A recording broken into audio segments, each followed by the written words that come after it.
Hello, and welcome back to COM 252. Today, I will be discussing several important elements from Chapter 5. First, I will address the principles that drive the study of nonverbal communication. These principles are consistently developed and challenged in communication research.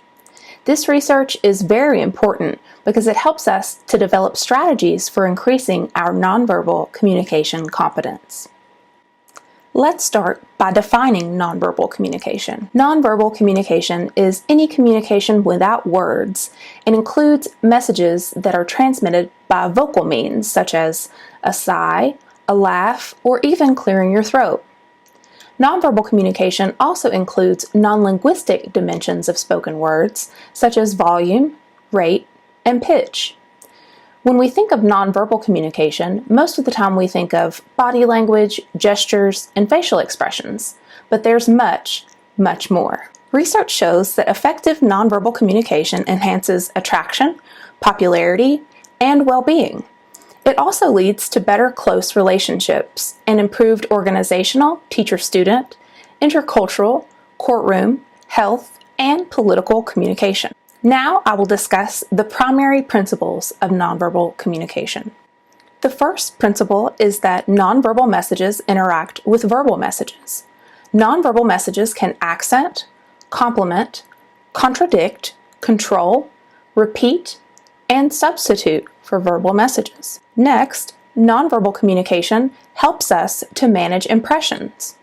They can help us to be liked, to be believed, to excuse failure, to secure help, to hide faults, to be followed, and also to confirm our self-image and communicate it to other people.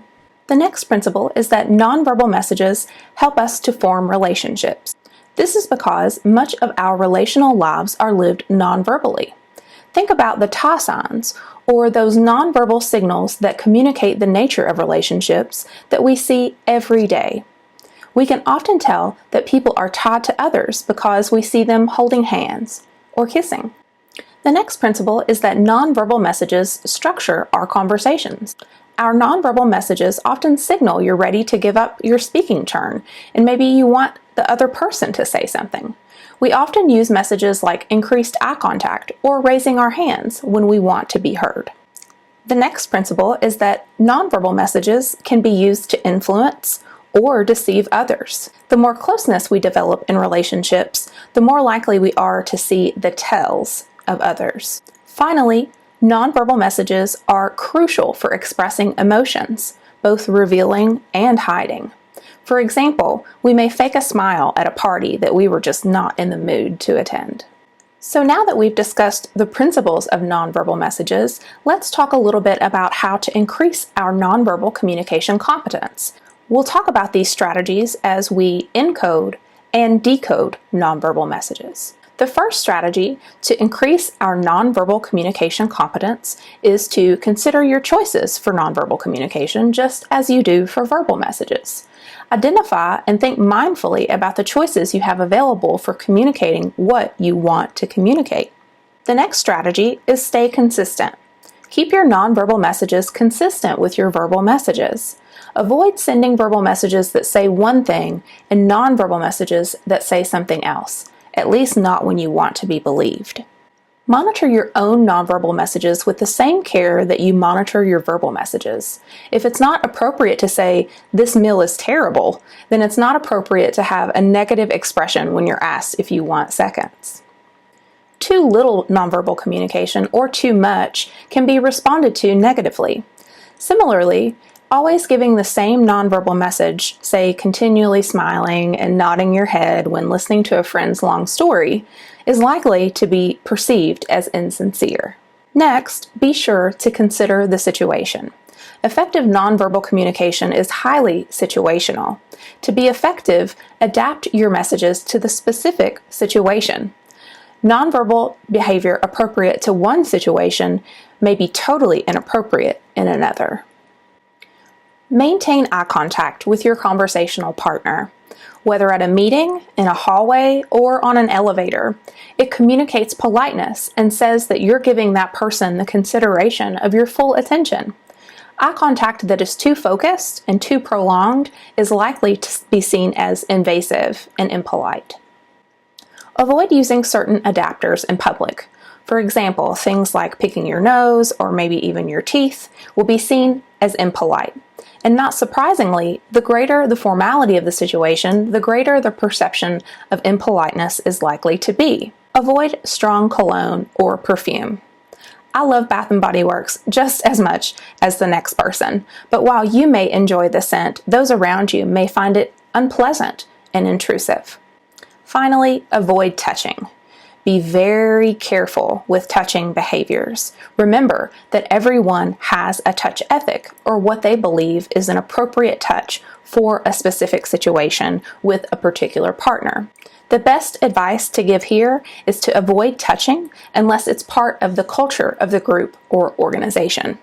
If you must touch someone, the top of the arm is the safest place.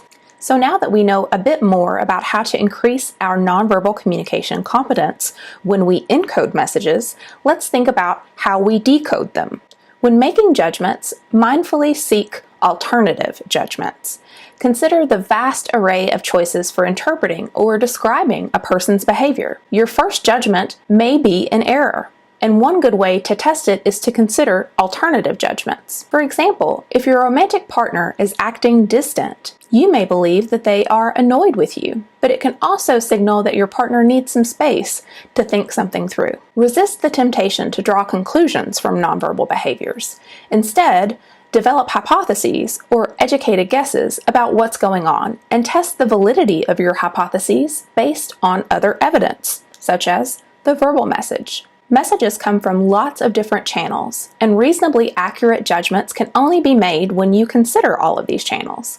While your textbook presents the areas of nonverbal communication separately, the truth is that these various elements all work together in actual communication situations.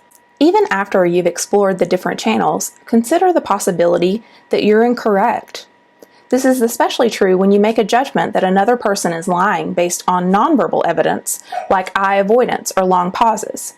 Ask yourself, am I incorrect? Interpret your judgments and conclusions against a cultural context. If we interpret another's nonverbal behavior through its meaning in our own culture, we may likely misinterpret the message.